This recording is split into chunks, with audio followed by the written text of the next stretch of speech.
actually recording, and it is He did not sound anything like 2024. that. 2024, 2024. entering the fifth year? Sixth year. Entering the sixth year. Damn it. You're making me elderly. Well, no, you're aged at that. Oh, damn it. Okay. Yeah. Well, I wish you'd take credit for something. I don't like to take credit for a lot of things. It's been my downfall, and pretty much for all of my my adult career. And Your life. downfall is taking credit or not taking not credit? taking credit. No, I need to take more credit. That's going to be my New Year's resolution, is to take more credit for things. Yeah. Well, I think we should start by giving you credit for. I think so. Yes, I'm going to take that. I'm going to take that credit, and I'm going to try. I'm good enough. I'm strong enough, and gosh darn it, people like me. People like me. Wow, you love me. You really. I'm not love sure me. about all of that, but you are smart enough. Well, I wouldn't know. I didn't say smart. Oh, you didn't? What did you say? I don't remember, but it wasn't smart.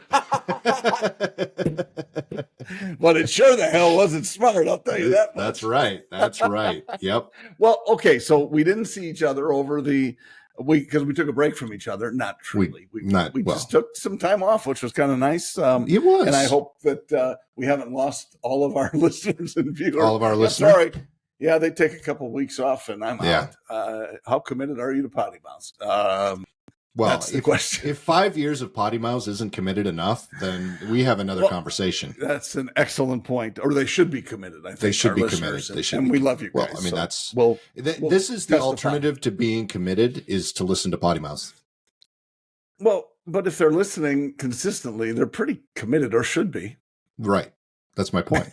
It is not a good point. No, it's not a good point. Not a good point at all. All right. So what did you do? Can you want to talk about Christmas a little bit? Well, I did Christmas. Or New Year's or whatever. No, so we were, our household. You did not do Kwanzaa this year, which no, shocks we didn't do me. Kwanzaa this year. I thought you were going to do Kwanzaa. Yeah. Okay. Excuse me. Sorry, I was just so gassed at the fact that we didn't do Kwanzaa that I shocked myself. Yeah.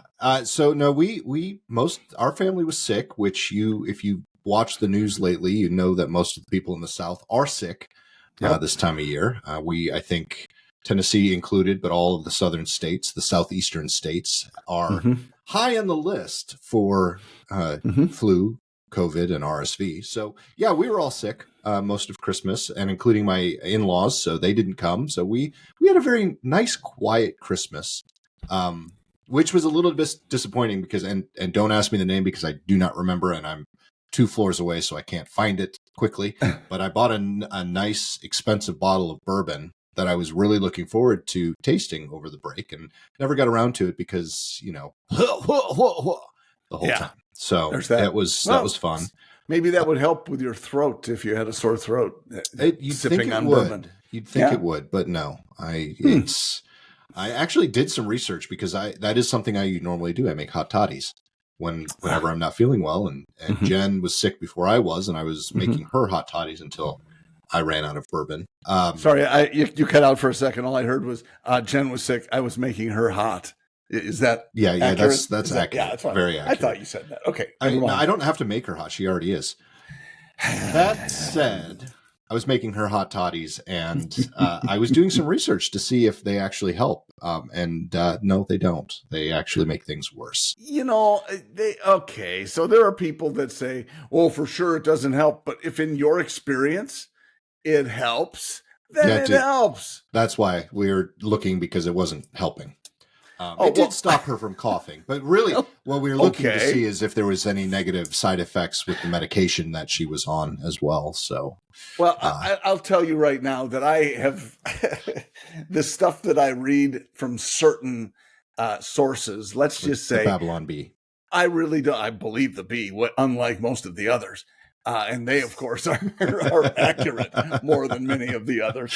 And if you're not familiar with the Babylon Bee, you should become so. It is a satire site that is holy crap funny. Well, it is, and it also can be very similar to growing up in the 90s. Most of the people that did grow up in the 90s grew up with not the Today Show. Just slipped out of my head. What's it? Trevor Noah is the host now. Oh, The Daily Show. The Daily Show. Jeez. Yeah, The Daily Show with Jon Stewart. I mean that. Yeah. That was when it was good. I'm sorry. I'm not a fan of Trevor Noah. I don't watch it anymore. But when Jon Stewart was running it, it was funny. You know, And I will it was tell a good you way to get your news right now that it's. And I sort of like Jimmy Fallon. Yeah, he's the only one I would ever even listen to for minutes on late night, other than Gutfeld on Fox, because he is stupidly funny. Yeah. And I just identify with stupid and funny, apparently. But he mostly he the is stupid part. And you know what? And yeah, they probably tilt a little right for sure. But oh my gosh, the others are just crazy left. Oh, yeah. And I just, why are you doing that late night? Remember Carson? He would never do that crap. No. Right or left. He would always right down the middle, and if he hit somebody on the right, he'd hit somebody on the left, and vice versa. And just a smart way of doing it. You could relax. You could say that for most of the news outlets back then too. I mean, even regular primetime news was a lot more centrist. I would agree that's true. However, it's just you can't relax anymore, and this isn't news. I mean, this is entertainment. This is the Tonight Show with Johnny Carson. I love watching some of those old clips because that dude was just so talented. And and the thing you do have to watch one, because you can watch they used cue cards back then. So it was all old school. There was no prompter or any of that crap. He had handwritten cue cards that somebody held up, massive ones that someone held up, and you got to watch him doing his monologue, because he was a master of reading cue cards. He'd be telling a joke and, he'd touching his face and talking about, and he would do this quick look down with his eyes, like because he's reading the cue card, and he's turning his head at the same time, and his eyes stay on the cue. He was the master of that, because I know what he's doing as he's watching it. And so again, just a guy that was right down the middle and was not offensive to anybody. And these days, a lot of them don't give it rat's ass, which probably explains why nobody watches as much late night as they used to. Right. Well, that and you and I are in bed by 9. Exactly. Not together, but no. Only when we're staying in a hotel. We are, and we're tipping the maid. Right. I'm noticing in the video right now, my nose is getting warm, because I was just complaining when John got on. He was like, "What?" I was moving things around, and I have a heating pad. I have a space heater, but I have a heating pad right here, and it's kind of gross when I peeled it up. It's not that gross, trust me.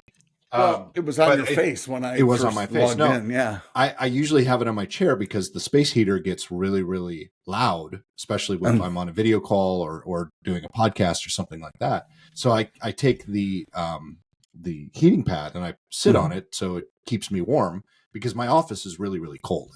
It's not very well insulated. I'm actually in the attic of our house. Did you move to Minneapolis without telling me? No, but I wish I had, because I probably feel a little bit more warm. Anyway, I'm sitting up here. I put on my hat because I knew I wouldn't have the space heater. But now my nose is warming up, so it's turning red. Trust me, folks, I haven't had anything to drink in a while, so this is not a drinking nose. I have whatever. I had some water. Does that count? Drinking nose? Is that drinking? Do you do that with a straw? No, I mean, you ever never noticed people that drink way too much have a bright red nose? Some, Here goes my space heater. Yeah. Oh, I hear your space heater. Yeah, it's loud. It's loud, but it does a good job. It heats this. Not during PoddiMouths. It's silent. Oh, yeah, because I usually shut it off. I was bad. Yeah. I was bad and didn't turn it off.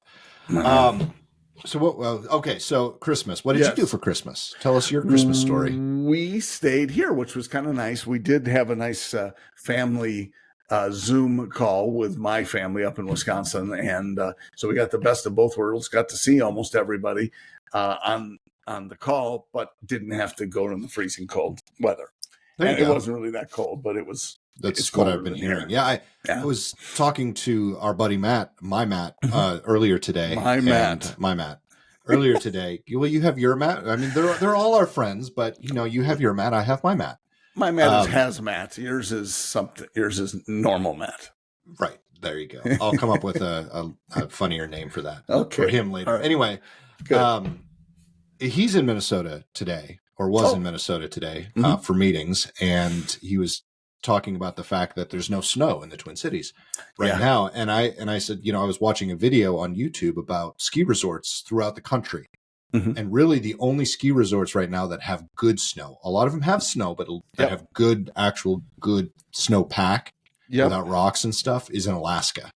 All of the lower 48s are struggling right now because it's just been a warm season and they're not getting as much snow. Highly unusual. And in fact, just as a quick aside to jump into New Year's, we did. I'm not a big fan of doing anything on New Year's Eve because, as my father-in-law used to say, I leave that up to the amateurs. Pretty funny. Yeah, that's good. And so he did, but we did break that rule, that guideline, and drive to some friends' place. They invited us over with another couple, and it was a short drive. It wasn't too far, which is good. But we weren't hammering drinks anyway. You could tell we're getting older because they said, "Yeah, could you be here about 4:30?" 4:30. Hell, I'll never last till 8. I know. 4:30. I plan to be napping. If I'm going to stay up till midnight. Gosh, I couldn't believe it. Anyway, but it was still fun. We just like hanging out with them. They're cool people. Yeah. Their friends that were there as well are from the UP. Okay. And so, and way up toward Marquette, which is right on Lake Superior. They're Yoopers? They're Yoopers. And, Yoopers, though, because they're way up. So they're Yoopers. Upper peninsula, uppers. upper peninsulas. No. Yeah. They're upper. So they're oopers. upper peninsula. Upper. Yeah. Yeah. Okay. Oopers. Yeah. Maybe that's there you go. That's better. Not oopers. No. But that's okay. Well, and they're way north. They have no snow there, which is incredibly unusual. That is. And he said, so, it's one of those years. That's how it is sometimes. And it's a slow start. And of course, the farmers up there are without, that's because that's water for them. That's watering their crops and so on for the following season.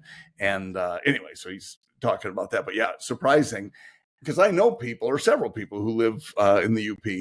And they, often are very much snowmobile aficionados and, that's the place to be pretty much in the U.S., maybe Buffalo or Schenectady or something like that. Syracuse is good for that type of consistent weather, but they're going to be, they got to be crazy up there without snow. Well, I think there's a storm coming. So I think that's, usually, very big one. A couple of big ones, right in line with each other. Yeah. But that tends to happen, though. If you've got an unusually warm beginning to the season, then you get hammered at the end of the season.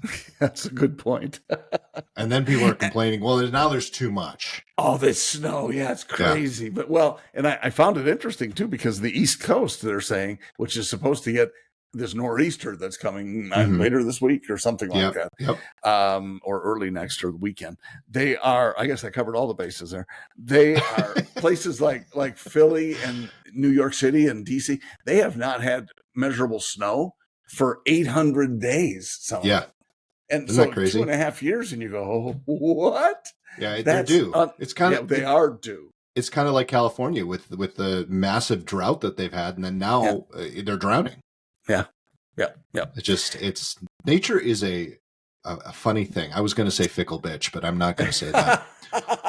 I kind of thought you were going to. I was almost going to mouth it like when you said it, but you did not. A funny thing on my way to the fickle bitch. That'd be a great restaurant. A great restaurant and bar. Fickle bitch. I think that would be a fantastic restaurant. Let's think do you're that. Not right. Why don't you open it and let me know how it goes? Okay.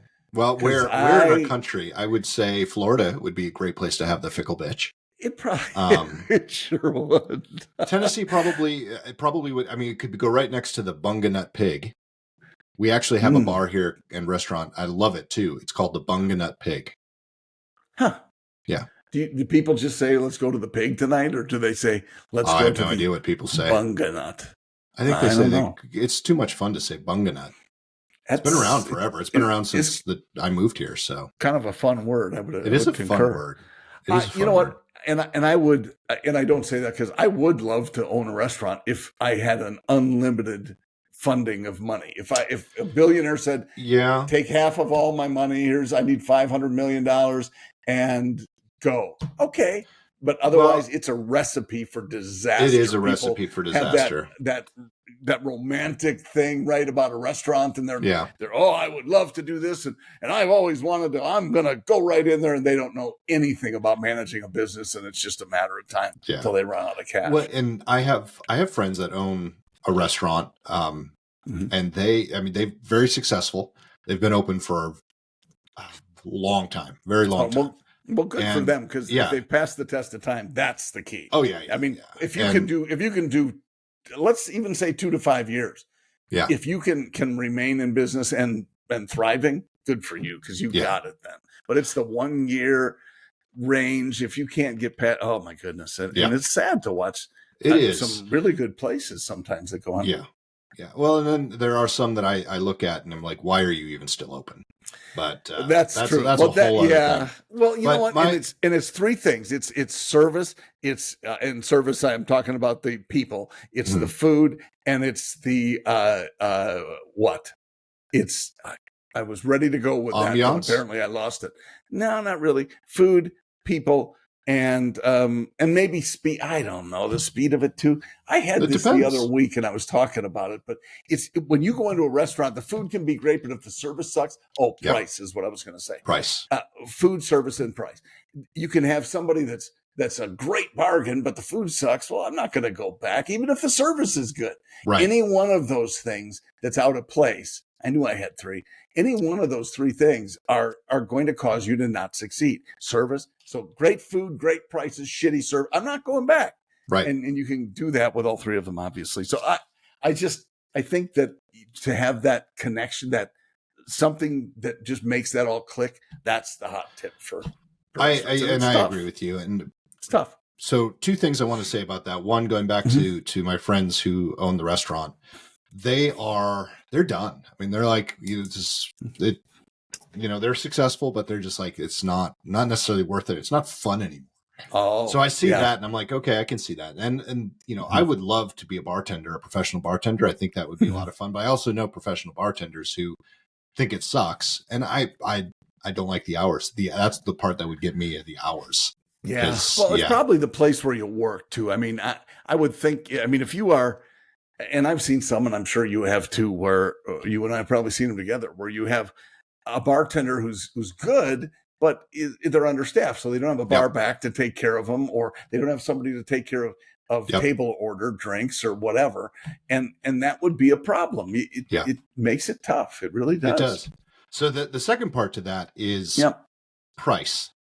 It's really becoming harder, at least where I live. And I don't know about where you live. I'm assuming it's very similar, but price is becoming an issue more so than anything. I wouldn't even put it in that list of things because Taco Bell last night.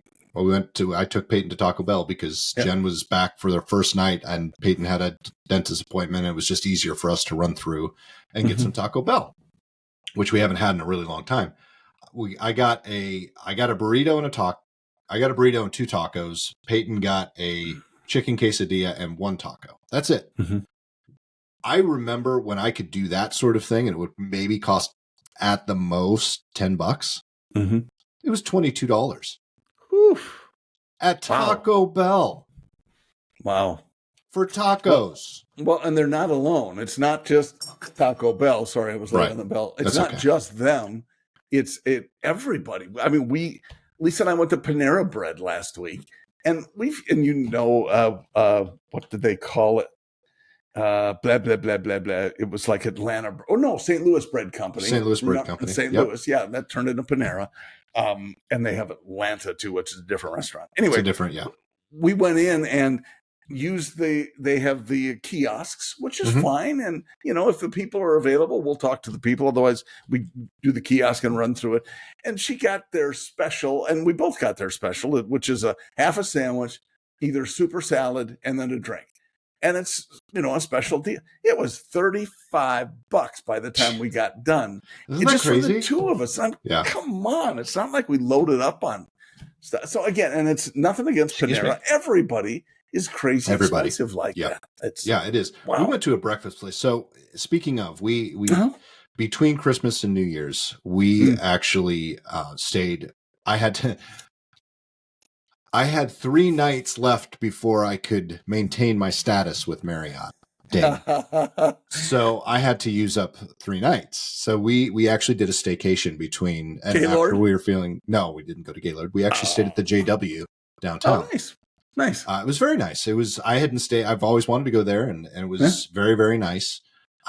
Talk about expensive. We went, Jen and I would go sit in the bar and let Peyton go do stuff in the room. Like, she got a bunch of books for Christmas, so she wanted to read books. Awesome. And we go, one night I had 2 drinks. Jen would have 2 glasses of champagne. That night, the bill was $120 just for those 4 drinks. Holy crap. Yeah. And I'm like, this is ridiculous. Yeah. I mean, but anyway, other than that, it was a fantastic experience. But we went to a few other of the restaurants around downtown, which I knew were going to be more expensive because it's downtown Nashville. Sure. By the way, side note, folks, if you're like me and hate people, absolutely hate people, but you still want to see a city like Nashville, come between Christmas and New Year's, because everything was still hopping. I mean, there was still stuff happening on Broadway. There were still people down there, but the general other areas that are usually crowded as well during regular Nashville times were not. So we spent a lot of our time down in the Gulch, which is right behind the Marriott. And it was great. Very few people. Only one restaurant had a line, and it was because it was a brunch restaurant. It was brunch time. We went to another restaurant, which was next door, called Biscuit Love. And which was great because I had heard of Biscuit Love. It's something I follow on Instagram. It's a Nashville staple. And I had never been, so I was really happy to go. And cool. It did not disappoint. And it really, for what it was not horribly expensive. I think we walked out of there, the 3 of us, 3 meals, 2 cups of coffee. I think it was like $60. Oh, wow. That's pretty good for downtown. For downtown, that's very, very good. That's awesome. But still, $60 for breakfast food. What? And I've heard of Biscuit Love. I thought he played for the Knicks. But I'm glad it was a good experience. Yeah. And so you're right. I don't mind putting a premium on places when you're in cities, you're downtown. And like you said, we expect to pay more, and it doesn't have to be stupid expensive, but we know it's going to be. And so that's where we are. Funny JW you're talking about. The last time I stayed at one, I think, was in Phoenix or Scottsdale, Arizona. And they had a special, and you know how it was when we'd travel. There wasn't really a specific, for us at the time, a specific limit on what the hotel rooms could be, because certain cities are going to be more anyway. Sure.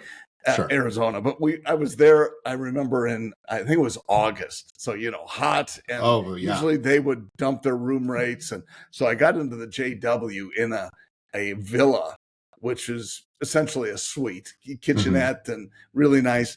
And it was like $150 a night. So it was a steal, that was a steal at the JW, Yeah. And the problem is they go, oh, and the big benefit of this villa is it has 1,000 square foot sun deck. I'm going, well, I'll be out there a lot. I'll be out there all of 2 minutes. Like 8:30 in the morning. I'm going, well, I could stand to go out, and it's probably 100 or almost 100 at the time. And I pulled a chair out there and I lay in the sun, maybe 10 minutes. I'm going, okay, that's it. So that's not hilarious. A big selling point, but yeah, even to get that room, I had to be there anyway. So for that low number was pretty good. Well, it's what honestly, we didn't pay for it because I have plenty of points. But even the Marriott, the JW Marriott here was $200 a night that week. I'm sure. It was not expensive. And there was actually, it was packed one night because of the Preds game. Oh, okay. So you needed to have a couple of nights and you could use your points and they gave you credit for the nights. Yes. Oh, I didn't realize they did that. That's awesome. Yep. Of course, it's been a while, I guess, since I've stayed at a Marriott. Yeah. Well, I stay at Marriott Properties. I think Lisa but you've got lifetime status now, right? I do. So I don't need to hit it for certain levels. You're right. But we did. I'm stayed in like a residence inn. Not the top super the last stupid time we level, to Tampa. but and that was kind of cool. They're nice enough places. And I was just there for my treatment or my appointment with the doctor. And it was great. And we went out, nice dinner and all of that, right in the same area. So, and those are fine. But, Yeah. it was still 170 or 180 a night. Yeah. This is what it is. It's so, what I was saying, we had a little freeze, so I apologize, folks, if you heard me and John talking over each other, because I saw your box was purple, but you weren't talking. So anyway, purple box. Box purple means that someone was speaking. For those of you who aren't used to Zoom calls and things like that. Anyway, what I was saying, though, while I was so rudely interrupting your conversation with yourself, yes, enthralling. Yeah, because I was in it, John. I could hear every word.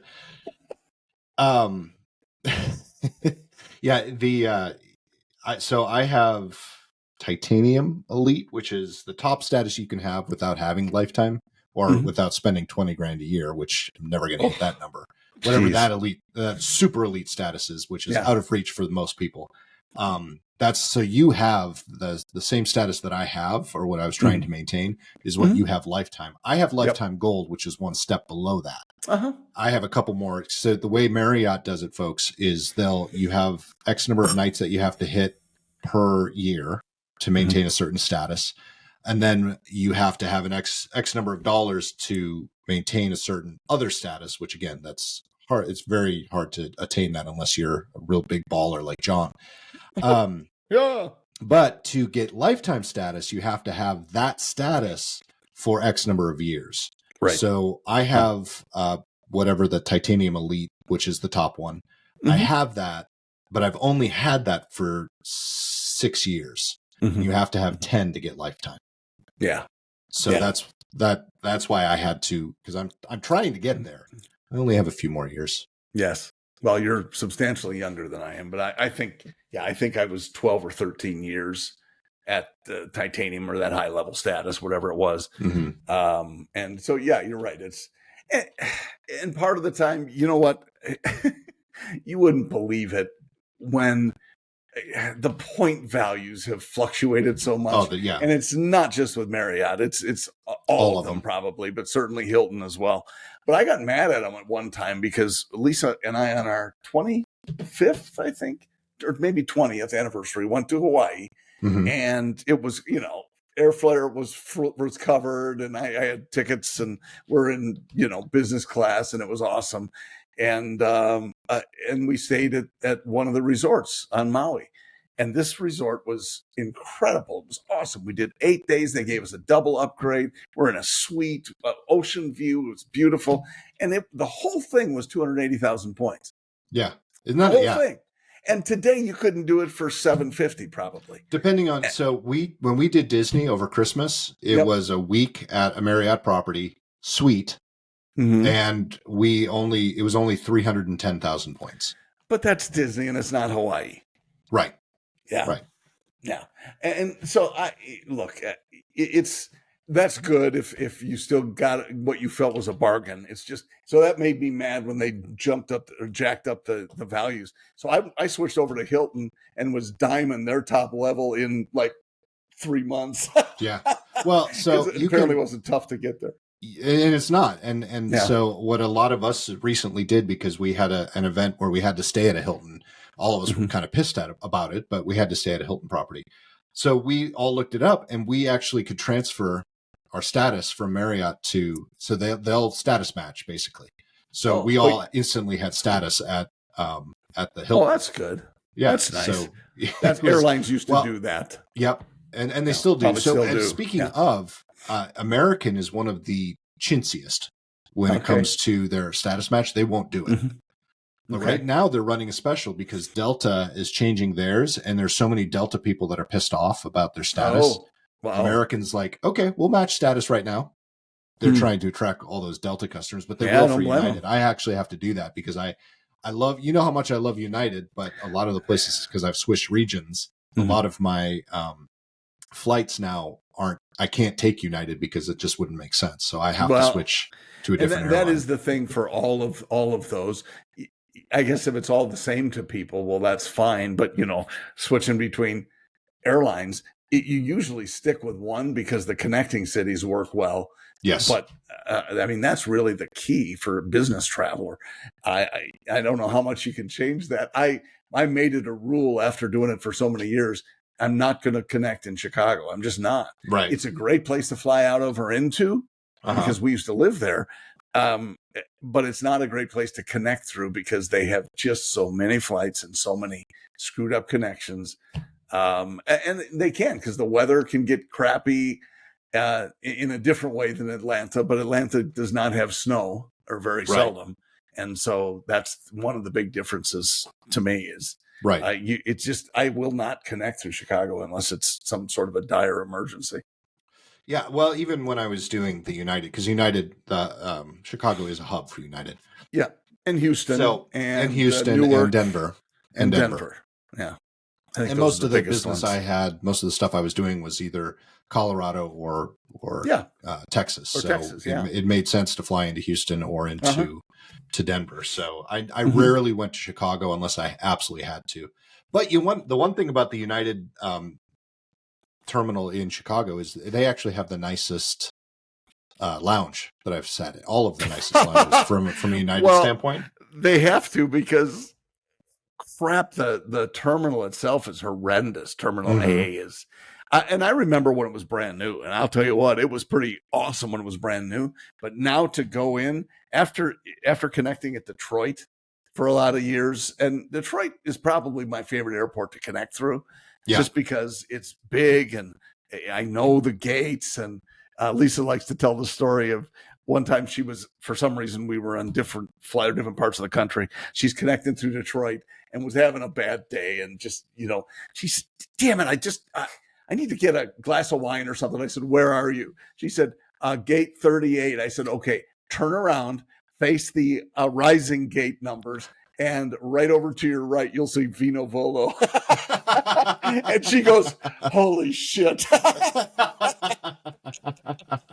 It was That's awesome. Yeah, I've gotten lifetime status with Lisa because I could tell her where the nearest wine place was. That's hilarious. That's one airport I've never been to. I've never been to Detroit, period. Oh, well, yeah, there's a difference between the city and the airport. You know what? Well, city, of course. The city, we lived about an hour northwest of the city when we lived there. And I love that part of the country. It's really nice. That's what I've heard. They call it the lakes area. And so, yeah, I used to have to go downtown, and it's just like any big city. You don't do anything stupid while you're down there, and you got to know your way around enough to be able to get in and get out. But there were some good restaurants downtown that I went to, and so Detroit had a bit of a renaissance, which is the name of the Renaissance Center downtown. And it's kind of been, it's done better. I don't know how it is today because it's been a while, but I love the lakes area, and it's just it's a nice part of the country. As far as flying in and out, though, it's a well laid out airport. They have a shuttles that actually go along the ceiling of the terminal, the main A terminal for Delta. And it's pretty cool. Easy enough to get from one gate to the next, and easy enough even to go through the tunnel, which takes you to the smaller airlines, typically smaller gates. Yeah. Well, that's always, that's promising when something is laid out well. And that's one thing I think we're missing, because every airport that I've been to, I don't know about you, John, the ones recently have all been under construction, which is pretty typical. Yeah. I don't remember the last time I've been to an airport that wasn't, with the exception of the really, really small ones. Yeah. That wasn't under construction. I think I think that's all they ever do. And if it's not inside, the airport, it's outside. Yes. Parking and it's terrible. You're right. Yeah. I feel bad for Nashville. I don't think I'm kind of torn because they're putting so much time and effort and money into this airport. And my biggest fear is that time when they finally finish it. I'm putting quotes in the air for those of you. When they finish it, air quotes, that's when everything is going to just, people are going to stop moving to Nashville. They're going to stop. I mean, Nashville's going to lose its luster. Have you found that it's slowed down a little bit there with the rates going up? No. Really? Not one bit. Nope. Wow. Yeah. Interesting. I mean, I know just from the estimates, my house value's gone down a little bit. And I think everyone else's has as well. And I do know that it is slightly slowing depending on who's buying. I think the younger people are they're going to rent longer. We've got older people who are still moving from California or from Texas who had several $1 million homes that can come in and just drop cash on. So we still got a lot of cash buyers. So we still have a shortage of homes here in Nashville. So unbelievable. I don't, is it slowing? Overall, probably yes, if you looked at the numbers, but is it noticeable? No, not at all. Well, and people are still putting their houses up and they're selling like that. Boy, well, that's awesome. And again, it is, I think you're right. It's a major metro area and is growing metro area that is really attractive to people coming from California, for example, just because and I don't, my brother owns a house in the San Diego area. And so I'm not, calling it one way or another, but in my opinion, especially San Francisco, the whole Bay Area there, those houses are so dramatically overpriced. But if you want to live in San Francisco, I guess you're willing to pay that kind of money, or you did, at one time, or it's just appreciated so much, which is most likely what's happened for most of them. That I hear from people who, we bought this $150,000 in 1986, and today we just sold it for $2.1 million. And I was, what? Yeah, but that means somebody's paying it. And I just saw an article today that California remains the number one state people are moving out of. Yeah, true. It is number one. And it's hard for me, and I say it jokingly. I don't really have any problem with anyone moving here or anywhere, and I especially don't have any problem with Californians whatsoever. But I do joke about it every time I see a California plate. I'm like, son of a bitch, just go home. Go home. Because that's all we really do. All we ever see are California plates coming this way and staying. I would do exactly that if I were able to sell a house for $2.1 million and then buy one for $700,000 that's bigger in Nashville, and or whatever the number is. I spent $1 million. Well, I just pocketed $1 million, and why wouldn't you do that if you like the neighborhood and all of that? Well, even if you sold a house in California for $1.2 million, it was probably a 2-bedroom bungalow, and you can come here and spend $1.2 million on a house that has 6 bedrooms. Yeah, exactly. And I don't want that house anymore. No, I don't either. We don't need it, so that's good. We even say our house is too big right now, and because there's 3 of us living here and almost 3 dogs. And you and I have talked about this too, Nick. That you could sell the house and like that and make great money on it and so on. But what do you replace it with? Where do we go? Well, we can move out into the middle of nowhere. Other than Nashville. Yeah, exactly. So and all the places that we want to move are it's the same problem. It's the cost is just way too high, Yeah. Yep. Well, that's true. And that's Florida's seen it's certainly not a drop in sales by any stretch, but it's not increasing as much as it used to. And it sounds like that's similar to how it is in the places that are really growing. I imagine Texas is the same way too. Yeah. But we still have, I can drive up and down anywhere in a 20-mile radius, and there are hundreds of houses under construction still. Yeah. Hundreds. Yeah, well, and to put it in perspective, and I know this doesn't sound like a lot because we were actually talking about this with Peyton. Mm-hmm. Our population in the Nashville metro area, not just the city, but the Nashville metro area, in 2024, it has hit 2 million. Wow. To put it in perspective, two different ways to put it in perspective. Los Angeles is 15 million, the metro area. So it's still very, very small compared to most metro areas. But when Jen and I moved here in 2007, the metro population was 700,000. Wow. So what year? It's more. What year again? 2007. Holy crap, man. That's a lot. Yeah, that's a lot of people. Yeah, that's a lot of people in a very short time. Wow. Yes. And you can have some comprehension for what it's like and it seems especially like towns in Texas, maybe Arizona, some too, that are getting an influx of immigrants that they did not plan for. Mm-hmm. And man, that's tough. That's the little town in Wisconsin where my son graduated from college. They have had a 10% increase of their population just in immigrants coming across the border. 10%. That's crazy. Over the last couple of years. And this is a town with 15,000 people and a university town. And wow.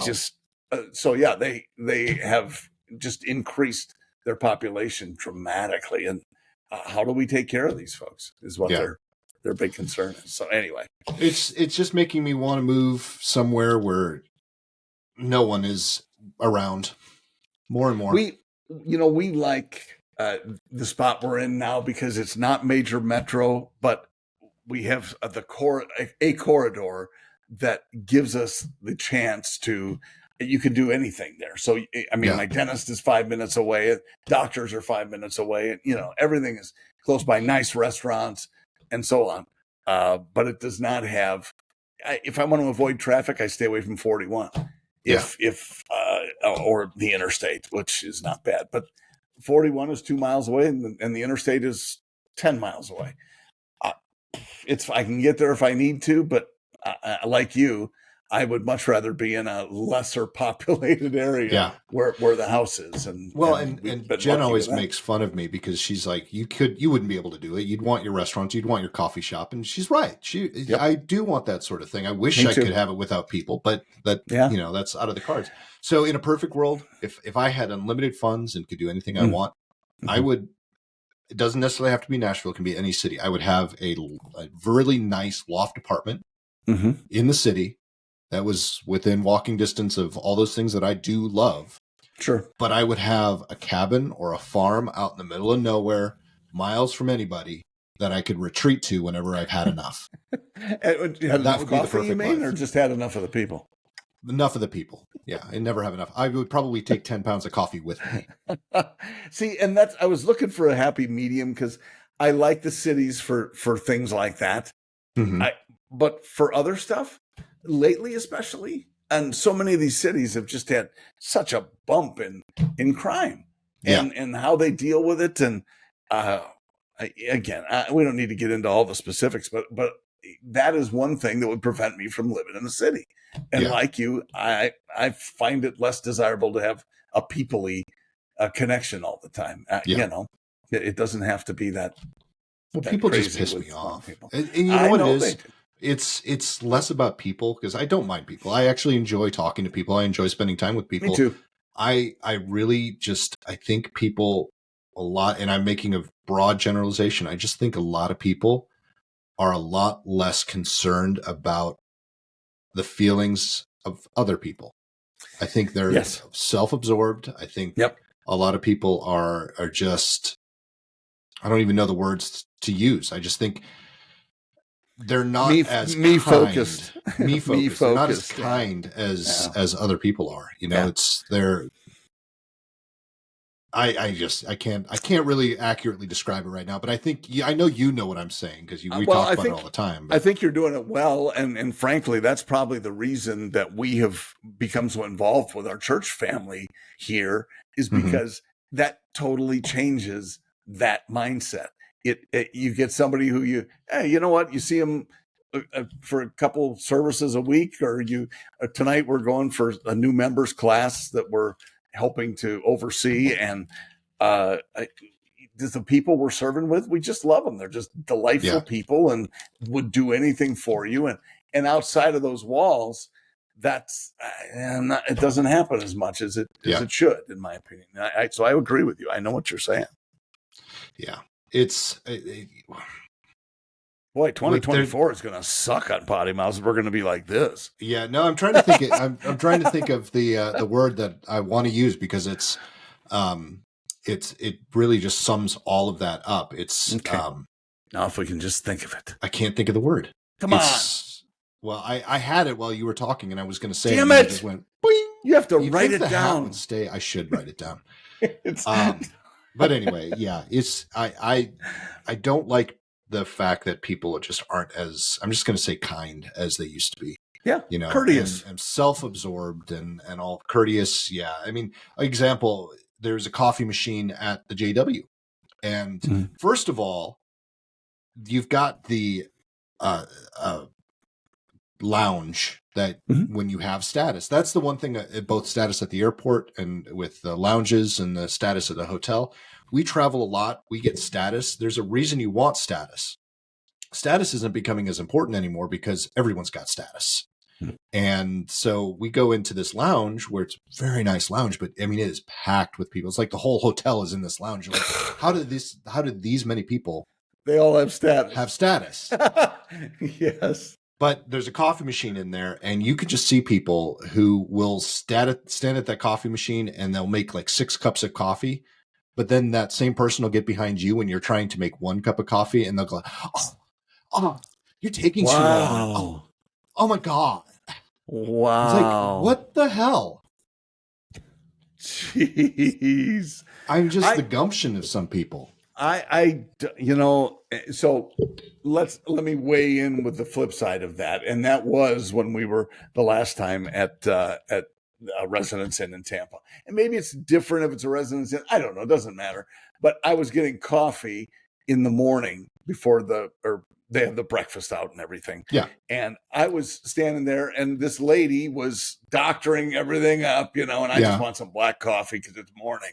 And, I just got out of the gym and whatever. I'm sure I'm a wreck anyway. And she's, putting cream in, and she looked back at me and she goes, "I am so sorry." I said, "Look, you got to get your coffee in the morning." She says, "I know." She said, "Come on up. I'll get this stuff in here. Go ahead and fill your." And she was so nice. See, that's the type of person I miss.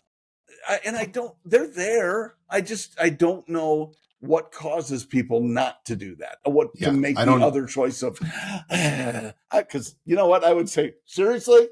Yeah. I think I would, because I don't understand that mindset. I don't either. But it seems like more and more people have that mindset. Wow. Well, I hope that's not true, but I hope 2024 changes people. I really do. Maybe it's this podcast that'll do it. It will. People go, "Hey, you know what? I'm going to start going to church." Maybe, because you're going to meet some nice people there typically. Not always. Not always. Choose wisely. That's a whole other rabbit hole that I want to go down. I do want to unpack some. Speaking of people changing their minds, all the people that want to change their minds, they should head up to PoddiMouths.com, check out all of the past episodes from all of the other 5 seasons. Change their shirts too. Well, this isn't our merch. This is my wife's merch. You can go to her website and see it too. Nice. Yep. But we have a link on ours to Bellpack. We should. I will make that happen probably sometime next year. Awesome. Don't rush into it. I won't rush into it. Got to make sure it's perfect. But anyway, head up to PoddiMouths.com. Check out all of our past episodes. I hope you enjoyed this new episode. And I'm hoping that you guys really enjoyed the new intro, which I haven't recorded or had Peyton record yet. But when she does, you guys are going to love it. Hopefully it'll be before this first episode airs on Tuesday. But love that idea. Love that idea. She has been so excited. She's had it written for a year. It was supposed to be last year's, but then we wanted to perfect it and wait until this year. So hopefully it'll launch this year. So well, tell her I'm dying to hear it. So that'll be great. One real quick thing from Lisa about Potty Mouths merch. I saw my hat that I ordered, my Potty Mouths hat, baseball cap. And it was in our bedroom, and I'm like, "Oh, there it is," and I grabbed it and I hang it on a hook in my room, like I'm wanting it to be my office. And she goes, "Hey, where's my Potty Mouths hat?" Damn it! I thought that was mine. Nice. And she put it on and went for her walk, and it was awesome. So that's great. You should snap some pictures so we can put it on social. Good idea. I will plan to do that. She can be our model. She can be much better looking than the both of us. Not sure we can afford her, but whatever. Probably not. No. Yeah. Oh well. I got to post the picture of Peyton wearing her shirt. She's got one. She's proud of that shirt. She wears it all the time. I'm like, have you washed that thing yet? We need to definitely give some props to our merch wearers, and we'll do that if you want to send us some too out there. Absolutely. So don't be shy. That would be fantastic. About taking pictures of yourself in your Potty Mouths wear. That's right. All right, folks. Have a great week. Have a great 2024. We'll look forward to talking to you again next week. And that's all I got, John. You got nothing else? Then I'll say see ya. All right.